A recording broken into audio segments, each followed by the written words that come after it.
Escape from now, from here, from yourself. Columbia invites you to voyage into the realms of the imagination. Each week we present adventures of men and women who escape into the misty land between the credible and the incredible.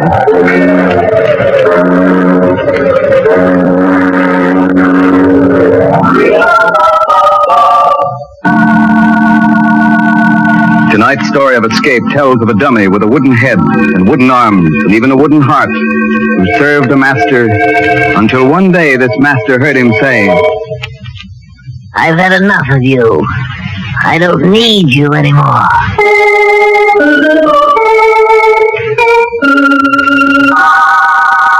Escape now into the strange adventure of Eric Hickson and his dummy, Toby.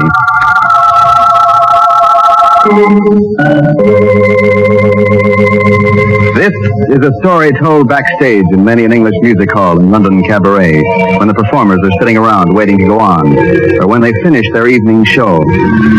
Nobody ever knew very much about Eric Hickson, though many of the turns had played on bills with him. Mostly small-time acts, for it was only at the end of a long, difficult trail that Hickson reached the fashionable West End. It was the night after Hickson's opening at the Kit Kat Club. The act which preceded his was just finishing. But instead of taking his position in the wings, Hickson was still sitting in his dressing room. On his knee was his partner, Toby, a small wooden ventriloquist dummy with a painted face.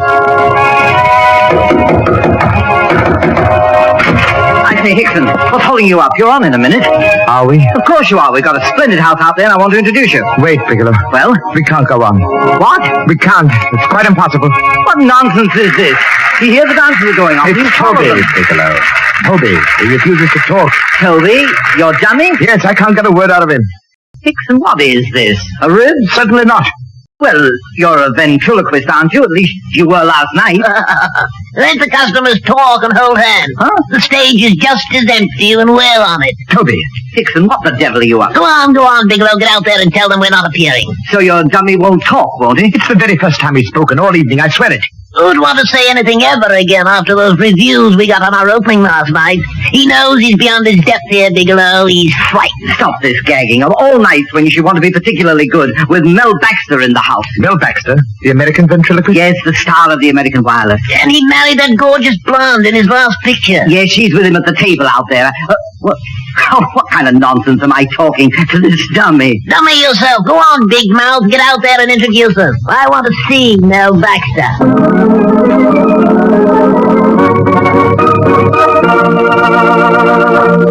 And now, ladies and gentlemen, before I present to you our next feature turn, I'd like to call on a distinguished artist who's here tonight. You've all heard him on the American Wireless and seen him in the American cinema. Mel Baxter! Stand up, Mel! Stand up! And enjoy that well-known kit I have hospitality. Ah, you very, very nice people. Thank you. Thank you. Always nice to visit London. And isn't that charming lady with you, Mrs. Baxter? That's right. Oh, stand up and take a bow, baby. Hello, everybody. Thank you, Mrs. Baxter. Oh, Mel, did you bring your little pal, Muggsy Martin, along on this trip? No, I didn't. The little toothpick gets seasick. Oh, what a pity. Yeah, it is. He says every time he sees me, he gets seasick. Now, that skag's aged in the wood, but so's Muggsy. Well, I'm sure Mrs. Baxter is a much pleasanter burden on your knee, Mel. Thanks ever so much, and have fun. And now, ladies and gentlemen, I want to bring on an act that should make our American visitor feel lonesome for the missing Muggsy Martin. Our own British ventriloquist, Eric Hickson, and his talking timber, Toby!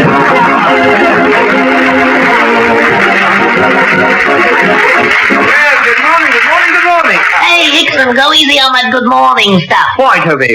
That man over there looks like the truant officer. Oh, that shouldn't trouble you, Toby. You've been a very good boy, haven't you? Oh, yes, but I'm not in school. You mean to say you've left school? Oh, yes, appendicitis, you know. You left school because you have appendicitis? Don't have it. Can't spell it. You know, Toby, I saw a very strange sight the other day. Oh, dear. Must we go on? Toby, I said I saw a very strange sight the other day. All right, I'll go along with the gag. Talk about Muggsy Martin's jokes being aged in the woods. Let's get on with it. You saw a very strange sight the other day. What was it? 12 men standing under one umbrella, and not one of them got wet. And why not? It wasn't raining. Did you hear that laugh, Hickson? They're forcing themselves to laugh. Do you blame them, Mr. Baxter? Toby, leave Mr. Baxter out of this. Leave me alone, Hickson. What about it, Mr. Baxter? Don't you feel sorry for me having to play along with Hickson's old jokes? Well, now, Toby, I don't know. I have great respect for old jokes. Old jokes are not to be laughed at. In fact, one of my favorite jokes is the old one about the man whose name was Joe Hitler, and he wanted to change his name. So the judge asked him what he wanted to change it to, and he said George Hitler, because he was tired of people saying to him, "Hello, Joe, what do you know?" Dear me. Is that strange sound laughter, Hickson? Yes. Thank you very much for your valuable contribution, Mr. Baxter. Oh, not at all, Mr. Hickson. I was just standing here with 11 other guys waiting for you to borrow another umbrella. I suppose all your gags are original, Mr. Baxter. But of course, it's a gift. Now, no doubt that you hang up your stockings for them every Christmas. Sure, and I always get sock gags.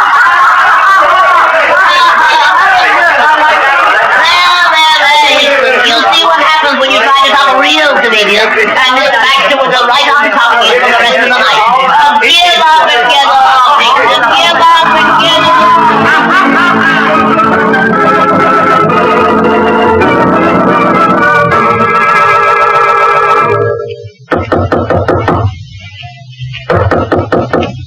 Anyone in there?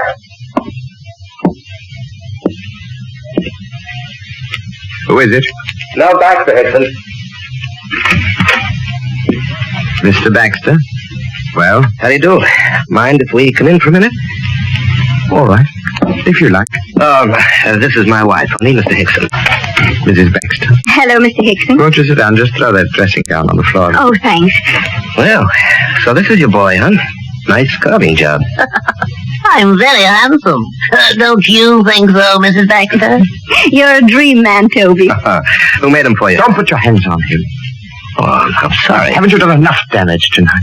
Oh, now look, Hickson, you asked for it out there. I asked for nothing. It was Toby. Got me into that. Toby? Oh, now, Toby, aren't you ashamed? I asked you not to touch him. Mr. Hickson, you don't think Mel will steal him, do you? I can take no chances. You're taken seriously, don't you? Well, relax. I do all right with Muggsy, my own dummy. So I've heard. Yes. And you sure surprised me with that little act out front. Your own part in it surprised me. My part? Well, you wanted some kind of comeback, didn't you? You asked for it, Mr. You needn't Hickson. explain anything. You see, Mr. Baxter, Hickson's attitude requires a certain amount of sympathy. He's quite aware he's not our equal. Oh, now, Keep look. quiet, Toby. Mr. Baxter, just why did you come into my dressing room? Well, professional courtesy. If you come here to make some sort of a bargain to buy Toby, it's no use. You can never have it. Now, wait, Hickson. Yes, wait, Hickson. I won't have it, Toby. Never, never. Whatever the Baxters have to say to me is my affair. Why don't you pretend you're a gentleman and make a graceful exit? Oh, really? Toby, if you're trying to make me look ridiculous. I'm succeeding. Yes, I know. Now go on over behind the screen and get your makeup off. Very well. But I warn you. Seen it? Pay no attention to him, Mrs. Baxter. I don't understand. This fellow's amazing. Oh, not at all. He's stupid, really. Constantly interfering in my affairs. Mrs. Baxter, now that we're alone, may I tell you something? Something I'm sure you've heard before. Well, what is it, Toby? You're very beautiful. I'm very fond of you, Mrs. Baxter. And whatever Hickson thinks, you're really a very nice woman. Oh, now, look here. Mel, I don't like this. Hickson, yeah, come out here. Well, what is it? Just how far do you want to carry a gag? A gag? Either you apologize to my wife... Apologize for what? Really, Mr. Baxter, I don't know what you're talking about. Mel, let's leave. You're not going to leave me, are you, Mrs. Baxter? Please don't. Oh, you're a very funny guy, Hickson. Take me with you, Mr. Baxter. I just want to be near her. If you're afraid I'll make love to her, you needn't worry. I will. Okay, Hickson, you asked for it. No, Mel, don't hit him. Don't hit him. Oh, Mel. Mel, why did you do it? Here now, well, what's going on? I don't know what's eating this guy. A gag's a gag, but he doesn't know when to stop. He looks a bit done in. Well, he had it coming to him. Glad he didn't break the dummy when he fell. Yes, that would have been a shame. He's such a cute little fella. Oh, and you do care what happens to me. I love you, Mrs. Baxter. I love you.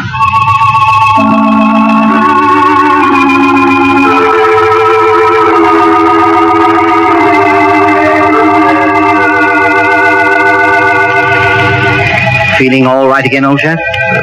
Yes, quite. Thank you, Bigelow. Oh, good night then. No, it's not good night. This is goodbye. What's that? Yes, the manager sacked us, Toby and me. Oh, well, now that's a pity. Go on, say it. You're quite sure we had it coming to us? Well, you did go too far with the Baxters. I didn't do it. I had nothing to do with what Toby said. Oh, It was Baxter. It was Baxter who put those words into Toby's mouth. He's trying to steal him from me. Oh, now see here, It took us 15 years to make the Kit Kat. And we had only 2 nights here. You just think what Toby and I have done together. We fought our way to the very top. After years of cheap and dirty music halls. Starving. Out at the elbow. Oh, you know what it's like, Bigelow. Always trying to perfect the act. Toby's a partner anyone would want. And Baxter's no exception. All right, old boy. Then you'd better take good care of Toby. No, never fear. I'll never fear. I shall. He's locked in my dressing room right now, and tonight and every other night we are going to sleep behind locked doors until Mel Baxter leaves London.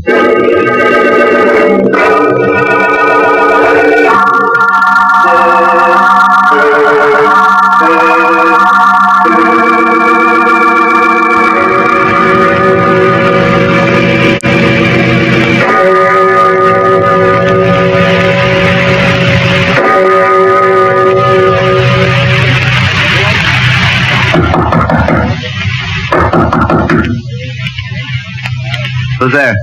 Baxter? I'm going to talk to you. Mel, be careful. It's Hickson, and the door isn't locked. Where's Toby? Get out, Hickson. I've come for Toby. Where is he?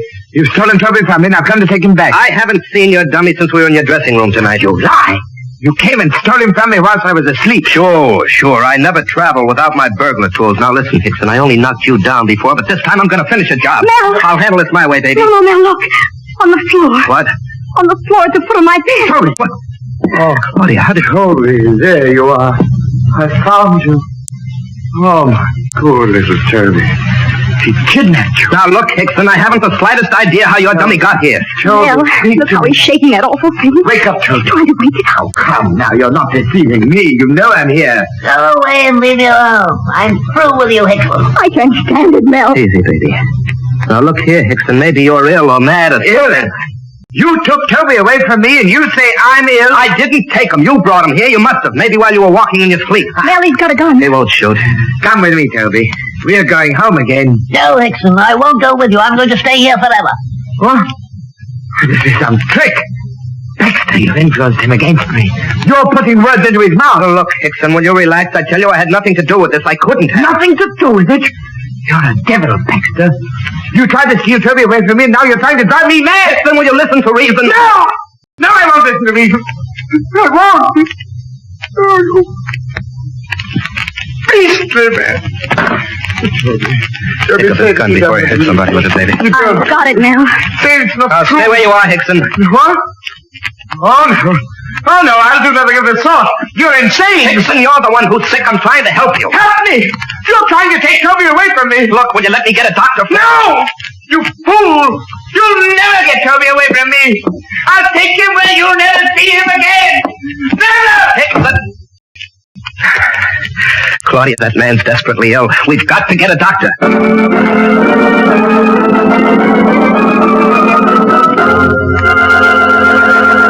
I suppose we should have called the cops, Doctor, but, well, Hickson's in the profession, and if he's sick, we'd rather have a doctor look after him. I appreciate your sentiments, Mr. Baxter.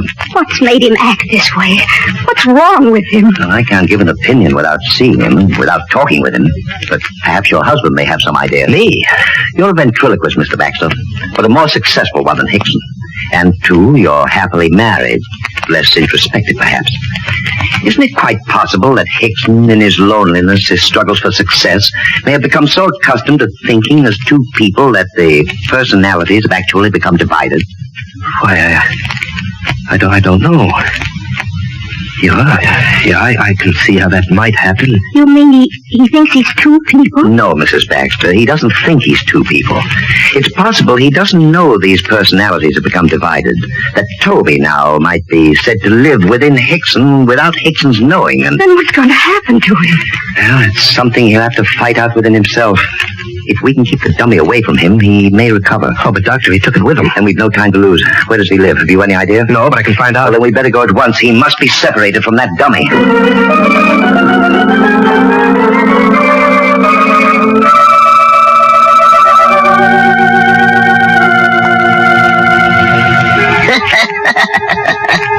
So here you are, Hickson, right back where you started. Be quiet, you fool. Be quiet. You can't keep me quiet. You never could.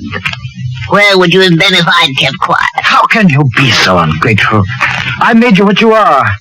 You made me. Until I came along, you were very small time, Hickson. Very small time. You've forgotten that you're nothing but a lifeless, useless stick of wood without me. A lifeless, useless stick of wood, am I? It was I she liked, not you. It was I Mrs. Baxter spoke kindly to. It was I she smiled at, not you. But you wouldn't even be here without me. A lifeless, useless stick of wood. You couldn't even get up the nerve to kill Baxter tonight. Kill him? Yeah. Yes, that's it. You wanted me to kill him. Why didn't you kill him?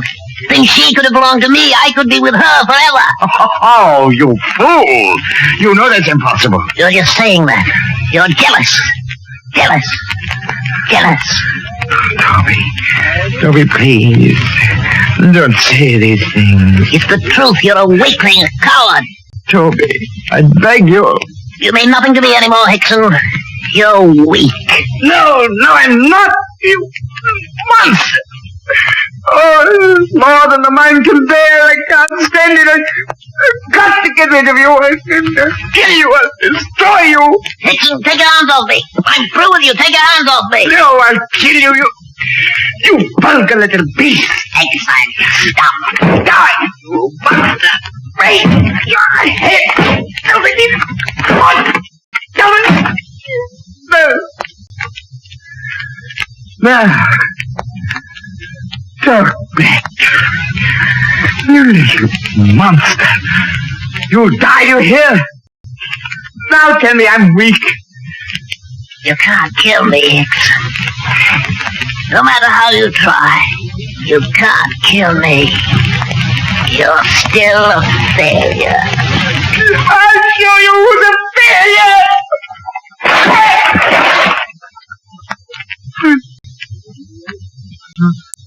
Oh, Toby. Toby. What have I done? Toby, I never meant to. Answer me, Toby.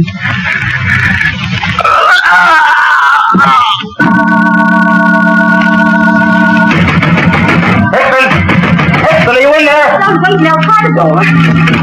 Oh, there we are. Oh, there he is, Doctor. No, too late. Now, easy now. Perhaps he's only fainted. Doctor, look, the dummy. Smashed. I can't believe it's real. Easy, honey, take it easy. Hickson's breathing. He's just out for a minute. Oh, Mel. What'll happen when he comes to and he realizes what he's done to Toby? Oh, how are you, Hickson? Steady now. You're coming around all right. There you see, honey, he's all right. He's opening his eyes. No, don't try to sit up, Hickson. No. Just lie back and be still for a moment. He's looking for Toby. Yeah, when he sees him. Don't try to sit up, Hickson. Your dummy's a bit cracked up, but I guess he can be fixed. Fixed, eh? He said he'd kill me. But I told him he couldn't. Doctor, it's Hickson speaking in Toby's voice. He said he'd kill me. As if he could, Mr. Baxter. Doctor, what about Hickson? Hickson himself? I've never seen anything like this. Oh, Hickson, speak up, man. Quick, Baxter, put that dummy together again. It's pretty bad. I don't care. Hold him together if you have to. I'll do what I can. What good would it do, Doctor? It's our one chance to help this man. See, Hickson? Here's Toby. See, he's all right. Here he is. Hickson won't appreciate what you're doing, Mr. Baxter. Now you're giving me... Back to him. He thought you were trying to steal me away from him. Mr. Hickson. Oh, it's you, Mrs. Baxter. Toby, what's happened to you? Oh, you and Toby both had a little accident, Mr. Hickson. Baxter! Mr. Baxter had nothing to do with it. He and Mrs. Baxter are your friends. They were worried about you. They called me. I'm a doctor. Oh, yeah, I'm very grateful. Thank you. Thank you awfully. Well, we told the doctor how Toby'd been acting up this evening. Oh, yes. Now I remember. Yes, you were a very bad boy, Toby. You said so many things that I didn't put into your mouth. You can't go on like this, you know. If he acts to succeed, you ruined us tonight, Toby. It's going to be a long, hard fight to get back. I'm not really angry with you, Hickson. I'm glad. We are dependent on each other, Toby. You know that. Promise me you'll behave from now on. Promise you won't say anything I don't put into your mouth. I promise. But still, I can have my own ideas.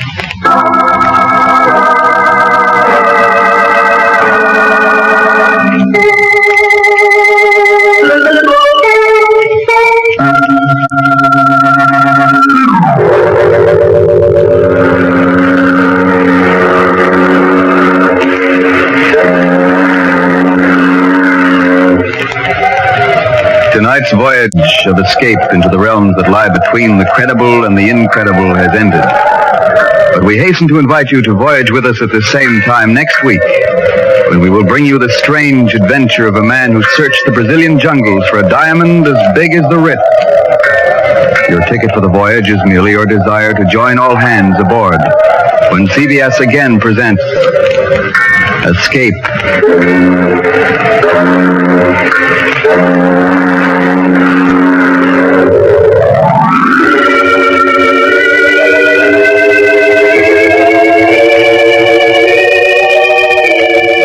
Dead of Night was adapted by the CBS Division of Program Writing from the Universal Motion Picture.